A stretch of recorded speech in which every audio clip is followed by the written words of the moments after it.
Hi everyone and welcome to AmbiTalk, the AIR sessions. I'm Ronan Cooney, and this series of interviews I'm talking to leading experts in academia and industry about air, the importance of the air we breathe, the impact on us of the everyday environments we live in, and how the world is and will continue to change post-COVID-19.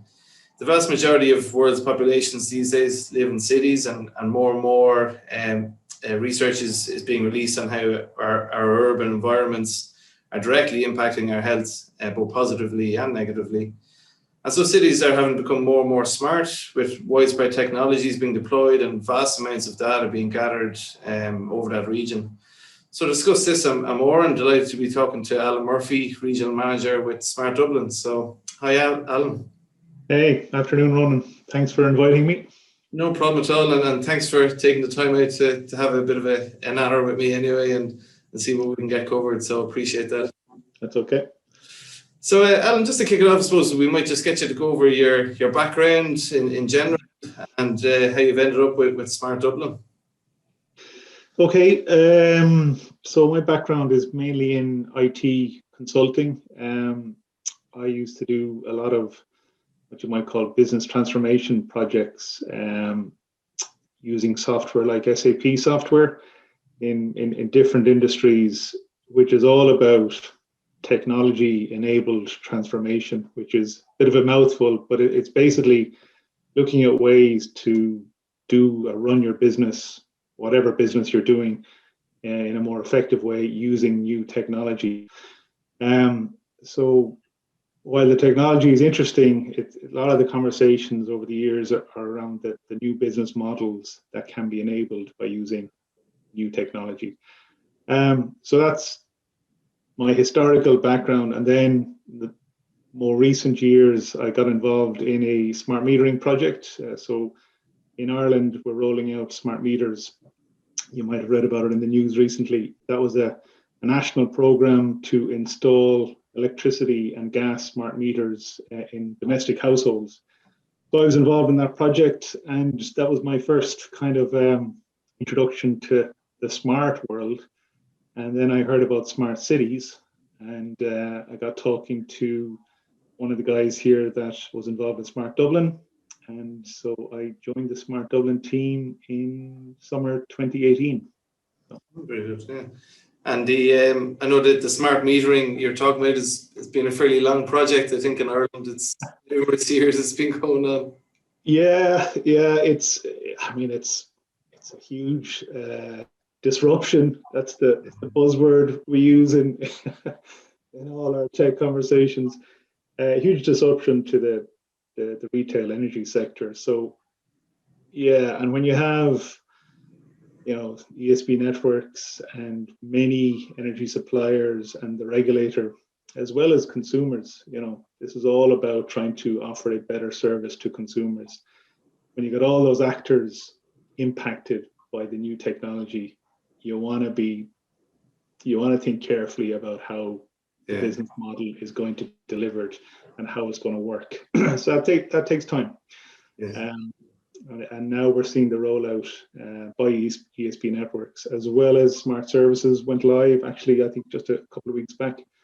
So the energy suppliers can now offer smart energy services to you, the consumer, on the back of installing your smart meter. So it should result in all of us being a bit more aware of our energy consumption patterns, so we can adjust and reduce our energy consumption in a more proactive way. Yeah.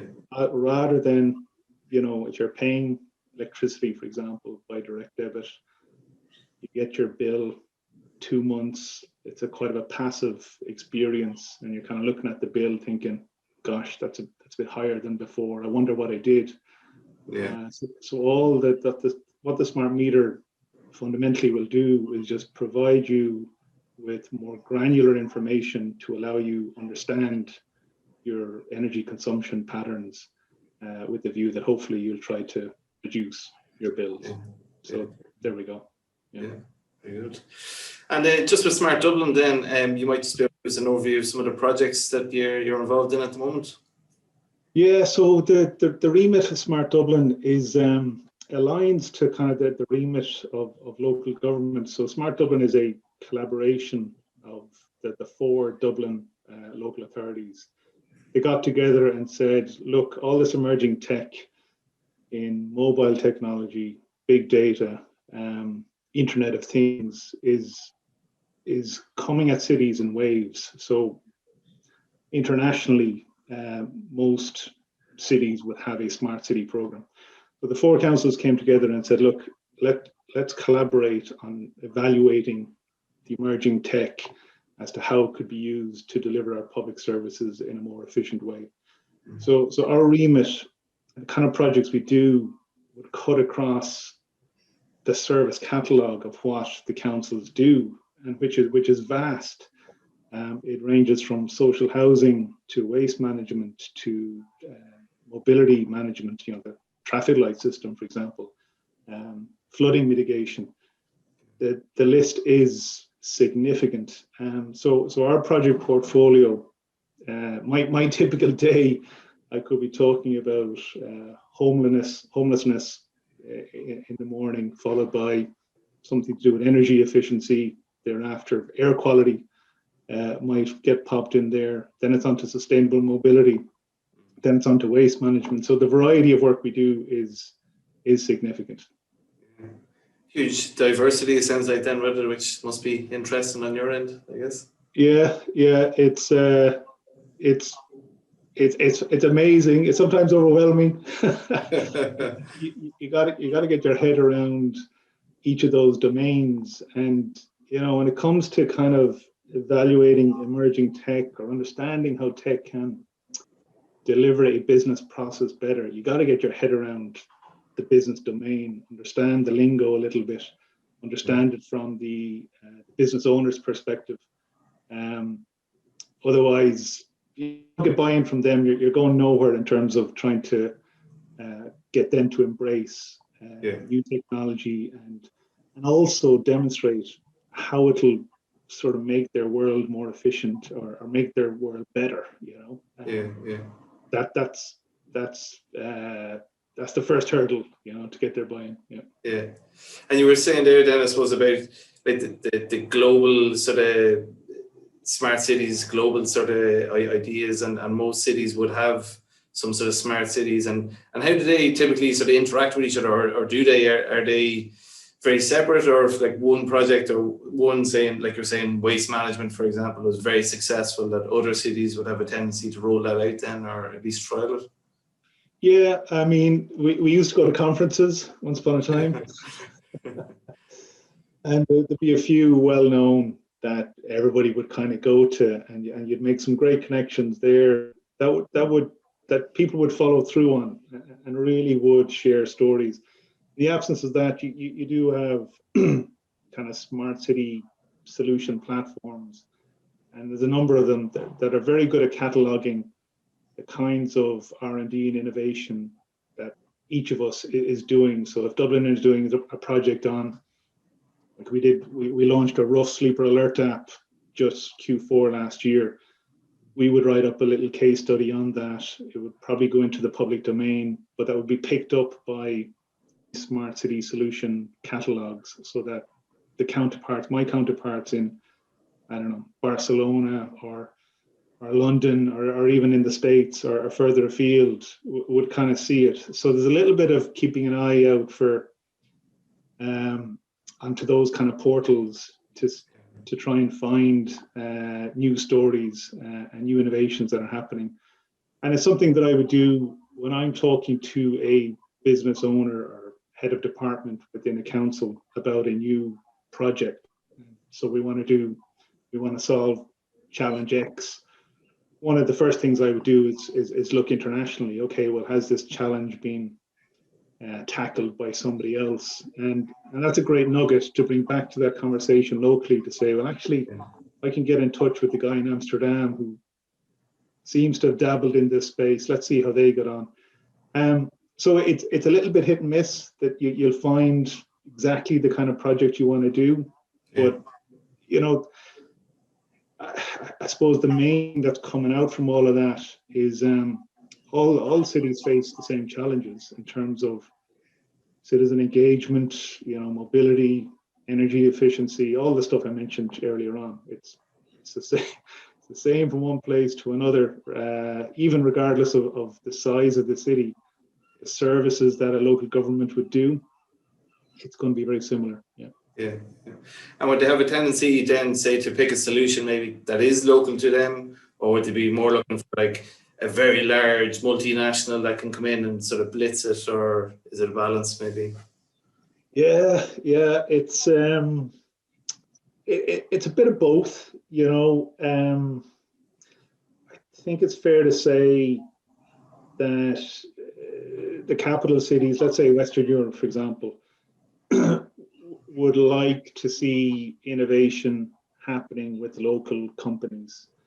And that's something that, I mean, one of the remits again of the councils is to promote economic development, so to try and help create jobs. So we would do sort of challenge-based projects where instead of writing a tender with 101 requirements, we're just declaring a problem to the market and saying, you know, we've got a problem in terms of the management of life buoys, for example, which is have you got any innovative solutions out there to help us manage life buoys along the waterways we have? And the response typically is local. It comes from local tech companies and usually smaller tech companies, startups, for example. But you know, ultimately, all these projects, or what we like all these projects to do, is be proven. You get to a commercial, mature product that we could buy. If we want to trial 10 sensors of something, at some stage we might want to procure 1,000 of those sensors for whatever it might be. So look, if there's off-the-shelf solutions from some of the big technology companies we all know about, that's interesting. If there is a specific challenge that we, from international desktop research, we think just hasn't been cracked, okay, let's do some innovation. If people respond to that innovation are local, great. But also we've worked with some international startups as well that have responded to some of our challenges. So on a project by project basis, we can attract big tech, small tech, domestic tech, foreign tech. It varies. Yeah. And you were saying just obviously your relationship with the local councils is fairly tight. So like what is that sort of relationship then? Are you sort of beholden to them to a degree, or can it be a bit fractured, that relationship, or does it normally sort of work? I mean, we're funded by them, so they see, I hope, they see value in what we do. You know, and we kind of see ourselves as advisors to them to kind of get outside their comfort zone a little bit and maybe think differently on how you're going to promote sustainable mobility, or how we're going to tackle illegal dumping, or whatever the challenge might be. And you know, you find your champions. Like there's people who have an open mindset and will engage with you very positively. Other guys need a bit of time, you know, to be convinced. It's a little bit hit and miss. But for sure, over the last 5 or 6 years since Smart Dublin has been in existence, I mean, our project portfolio has grown significantly. And what we're seeing now is actually that even from outside the councils, other public sector bodies are coming to us and saying, look, we've heard the kind of work you're doing. Can we work with you on these complex urban challenges? So tourism is an example of a program, Smart Tourism, that we've spun up recently, working with Fáilte Ireland. And you know, how are we going to get the tourism sector back online, and the move towards digital experiences in the tourism sector? So that's a whole new domain that I need to get my head around, which will result in a number of tourism-based projects. But an example of local government plus another public body working together to try and get that sector back up and running. Very good. And I guess just with cities in general, urban air pollution I guess it's always been a hot topic, but probably never nearly more so of late, with some deaths in the UK, being the first ever, I think, being attributed directly to air pollution. And where do you sort of suppose see that responsibility of the councils to get involved in that and get to grips with it? Yeah, so I mean, as you know, the Environmental Protection Agency is the competent body in Ireland looking after all things air quality and reporting to the EU. They work very closely with all 31 local authorities who provide the monitoring capability that gets validated and verified by the EPA.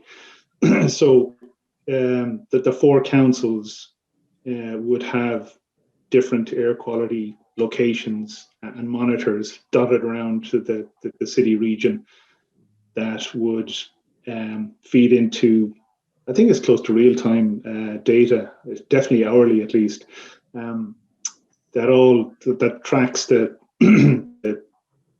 air quality threshold that the EPA needs to report on. So that there's great collaboration there.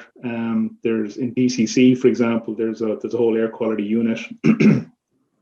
They look after I think there's 12 EPA locations, and then I think there's 9 local council locations.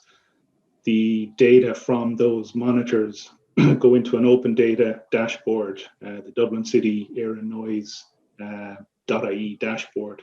So anybody can look at it and kind of see, okay, well, how is Dublin kind of performing in terms of the nitrogen oxide levels and PM matter levels and so on. So yeah, we've got dedicated people within the councils that are subject matter experts on air quality, all feeding into the competent body, which is the EPA. I guess then that's the key data, is it their process for making decisions within the city. I know there's quite a lot of I don't know, consternation, I suppose you call it, with bus lanes and areas you can drive and pedestrianising areas throughout Dublin. But I guess realistically, are a lot of those decisions being made by air pollution statistics and data driven decisions? One of the themes, I suppose, cutting across all our projects is data, the new gold, if you like, that a lot of our projects involve gathering data about how the city region is performing. So we can't manage what we can't measure. So we want to gather data on air quality. We want to gather data on noise pollution. We want to gather data on footfall. During COVID, that was really valuable information, to understand the mobility of people in certain areas. So a lot of our projects will involve the deployment of sensors just to gather data in a more granular way to then lead to, okay, well, we understand hotspots on, flooding, for example, or, gullies that are being blocked up, or smart bins. We've got we've got hundreds of them dotted around the city as well. Yeah. Are they full or empty?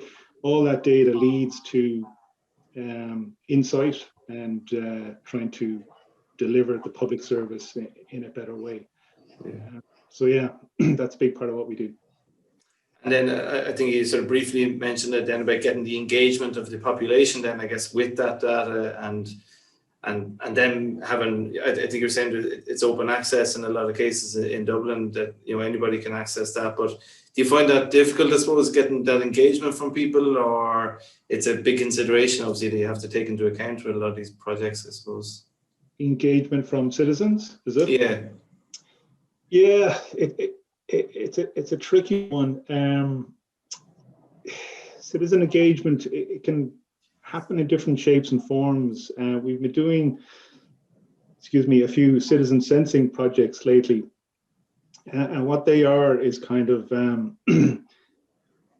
citizens helping us to tackle a particular issue. So it comes in all different shapes and forms. I mentioned the rough sleeper alert that we It's an app that we released just before Christmas. So this is working with the Dublin Region Homeless Executive and Dublin Simon. So it's an app you can download, and you can alert the outreach team that are going around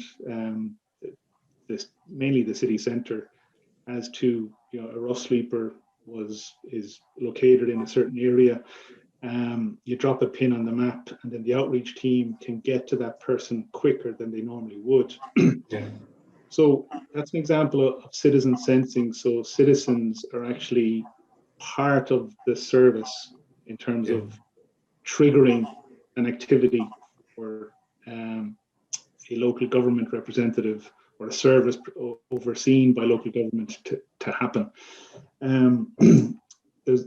I mentioned footfall counters earlier on.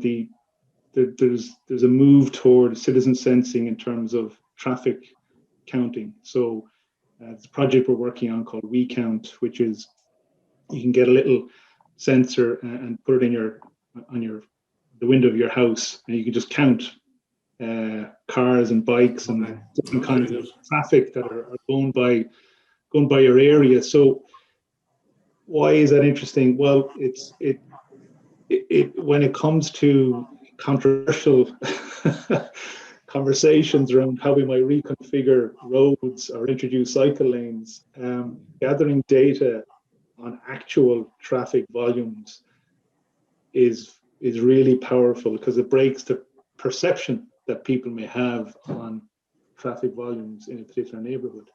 Yeah. So these kinds of ways to truly engage with citizens really helps with citizens feeling part of the work we do. So, yeah. Do you think there'd be a place for something like, say, a dashboard where people can see live data in the city, as they walk around, that there would be somewhere that they can see, it's a particularly bad day in, I don't know, along the quays or something is particularly bad today, a lot of traffic. I guess it's maybe different with COVID because there shouldn't be as much traffic, but I don't know, just as an interaction, I guess, with the population, and people see it sort of live. Yeah, I mean, there are dashboards already available depending on the use case, like the one I mentioned, the air quality and noise pollution dashboard. You have a look at the URL and it's there for you, and there's apps that pull that kind of open data as well. When it comes to that kind of information being presented to citizens, that there's something that it probably needs to be at the specific use case level and based on that moment in time when the citizen wants to actually get that piece of information. So where I'm going with this is, in the past, there was these kind of centralized city dashboards with everything on it and everything there for you to look at, which is fine. But it sort of became a jack of all trades and master of none. And what we're seeing now is that cities are building sort of best of breed or specific dashboards according to a specific nugget of information that the citizen wants. So I'll give you an example. There's a lot of cycling apps that are popping up now that you can choose your journey from A to B based on the best air quality for that route. Or you could choose your journey where you've got segregated cycle lanes, or the traffic volumes are very low. So that's a very specific use case for a cyclist who wants to go from A to B, and it's available within an app. But how is that enabled? It's coming from open data that people like our air quality unit would have made available to be picked up by the market. These guys develop an app and they offer that information to the user. So that's how we kind of see the kind of data we generate getting consumed by according to specific needs. Yeah. Okay. Great. Okay, that's been great. I just have one last question, I suppose, really, and then I can let you go. Just really, I suppose, with COVID and people have seen it really as a big booster in technology and things have been driven on a lot quicker really because of it. Just sort of seeing if you've seen that impact yet, or what way do you think the pandemic is really going to change the projects that smart cities are taking on and doing it in the future? Yeah, haven't been busier, Ronan. You know, it's been surreal the last year. I think you read this in terms of the COVID impact on many different sectors. Our world is kind of all about digital transformation of local government services, and COVID-19 has just accelerated that. I think people now understand that technology plays a big part of what we all do. That everybody working from home and all that, and that adjustment that we all made has planted the seed that there are huge opportunities of digital and technology in everything that we're doing. So I think it's really helped our cause. If I go back to the point I made about getting buy-in from the owners of these services that local government delivers, for sure that this whole working home and the use of digital, like the platform we're using now, that really helps my cause when I'm talking tech capabilities with some of the heads of the different departments. Yeah, and then of course, you know, I think nobody wants to return to the normal that we had before, which involved everybody hopping in the car and being stuck in traffic for far too long. So, and some of the projects we're working on are trying to really promote sustainable mobility and alternative to private cars. So those conversations have kind of, you know, really been supported by the thinking that we don't want to go back to that. So let's offer citizens an alternative. Yeah. So yeah, a couple of points. Yeah, I think it's going to be interesting. I think a lot of companies starting to have that conversation now of, you know, when people are vaccinated, what do they actually want to happen? Do they want everyone back to work, like you're saying, or do they want everyone to work from home, or do they want to have that flexibility? And a lot of conversations, I think now it's going to be interesting to see how it pans out. Like you're saying, the mobility of people around the city and stuff then over the next couple of years, I guess, as we get well used to COVID and properly living with COVID. And thanks very much for your time again. It was much appreciated and some great bits of information there and everything. So yeah, we'll talk to you soon. Pleasure, Ronan. Happy to talk.